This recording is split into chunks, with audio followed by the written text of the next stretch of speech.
Welcome to What Not to Buy. In this series, I'll be going over the do's and don'ts when making your next tech purchase. I'll be showing you some quick tips and tricks when purchasing a gaming PC, components, or other tech goodies. Stick around. So let's kick things off with pre-built gaming PCs. Now, pre-builts are a fantastic option for first-time buyers as they require very little previous knowledge. They're ready to go out the box, so you just set them up, download the games you want to play, and away you go. The problem is, in the last few years, there's been a real uptick in online sellers which are kind of misrepresenting the sort of computer they have, and for first-time buyers, it's become a bit of a minefield and been very difficult to get the actual computer you're looking for, especially if you're on a budget. So don't worry though, I'm going to show you a few quick tips that you can easily use just to determine if that specific PC you're looking at is right for you.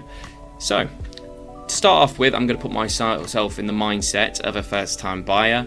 So I'm going to assume a few things. I use a PC most days. I'm probably familiar with companies such as Intel and AMD. I mean, every laptop has one of those stickers in the corner. And I'm also familiar with the search term Core i7. So if I was going to buy my first gaming PC, I've never owned one before, I would probably use a website I trust, such as Amazon. They've got good return policies and obviously a good customer service as well. So if I go over to the search bar and just search Core i7 gaming PC, and I'm just going to confirm that I'm looking for a bundle as well. A lot of first time buyers, they're not sure about buying individual components, including the tower, the monitor, keyboard and mouse, so they just want it bundled together just for ease really. And I can confirm with a lot of my customers, the first time they buy a PC, they're looking kind of around the £500 mark for a full bundle. So if we look through these results, so this one's over 500 by itself, same as this one, but this one here is a full bundle for £449 and 99 pence. So let's just go through the title, as this is what most people will read straight away. So it's an Intel Core i7 gaming PC with a GTX 1650 4GB graphics card, 16 gigs of RAM, 256GB SSD and a terabyte hard drive, a 500 watt power supply, case, Windows 11 and a 22-inch monitor bundle. So on the surface, this looks like quite a nice setup. Obviously, it's a good price, it's quite low cost, but I think this is where you kind of need to have the realization if it's too good to be true, maybe it is. So if we just take a second look at this. So if we go down to the about this item, this will give you a breakdown of different features and even components within this computer. So we're looking at the processor. So it's an Intel Core i7 2600, performance for power-hungry applications and gaming. Okay. So to make the first check we can do, just to be really quick, is if you just highlight and copy Core i7 2600, so that's the part number of that processor. Let's open up a new tab and paste that in there. So every manufacturer, including Intel, will have a page breakdown of a specific part. So if you're ever unsure, just copy the part number and into Google and usually click on the first result, which isn't sponsored. So if we go to Intel Core i7 2600, this will give you a full breakdown of the specs. So it's 4 cores, 8 threads, yada yada. But most importantly, its launch date was Q1 2011, making this CPU more than 13 years old. So a lot of you might think, oh well, it's an i7, it must still be good. Just to put that into perspective, that a Core i7 2600 is actually substantially worse than a Core i3 from 5 years ago. So at the time of release, it was given the Core i7 moniker because it was a high performance chip in comparison to the other parts that were available. But now, if you're looking from one generation to another, it usually doesn't matter.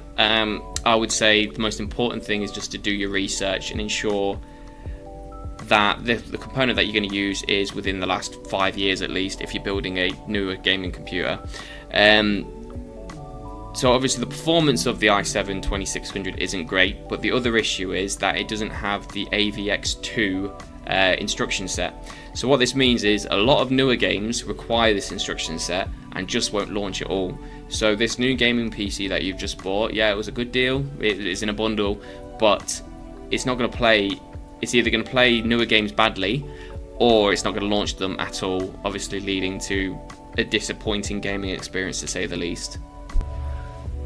So now that we've confirmed the age of the i7-2600 being over 13 years old, if we head over to Google and search i7-2600 CPU benchmark and click on the first link here, it'll give you a score for both multi-threaded and single-threaded performance.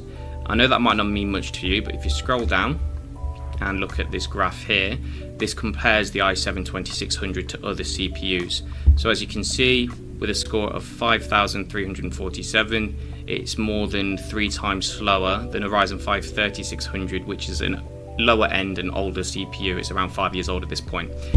To draw another comparison, so to another i7 such as the i7-12700K, so they're both i7s, that's actually 7 times faster than the i7-2600, and this performance will translate directly to gameplay. So the lower down this list you are, the lower your frame rates are going to be, and it's going to just be not as good of a time. The great thing is as well that this method can be used exactly the same for graphics cards. So if you go to GTX 1650, which was the graphics card that was featured in the PC we're looking at, and instead of CPU benchmark, type GPU benchmark, what this will do is pull up a website called gpu.userbenchmark.com. So the layout's a little bit different to before, but it'll give you exactly the same result. The nice thing is, so this is the GTX 1650, which is already loaded up here.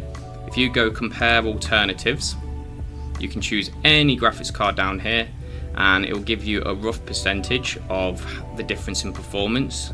But if you click on one, such as the RTX 4070, it'll actually give you a breakdown. So effective speeds 343% higher, average scores 424% higher. So in terms of gaming, you should be getting around 4 times the frame rate with the RTX 4070 as you would with the 1650. So that's pretty much it. So these tips are really good for being able to break down a gaming PC, look at the components, and get some real world perspective in terms of how they'll perform, because it is very confusing. You know, there's lots of different numbers and names being thrown around, so it's good to be able to look at a website like this which will give you real numbers that you can actually digest and decide if that PC featuring those specs is for you.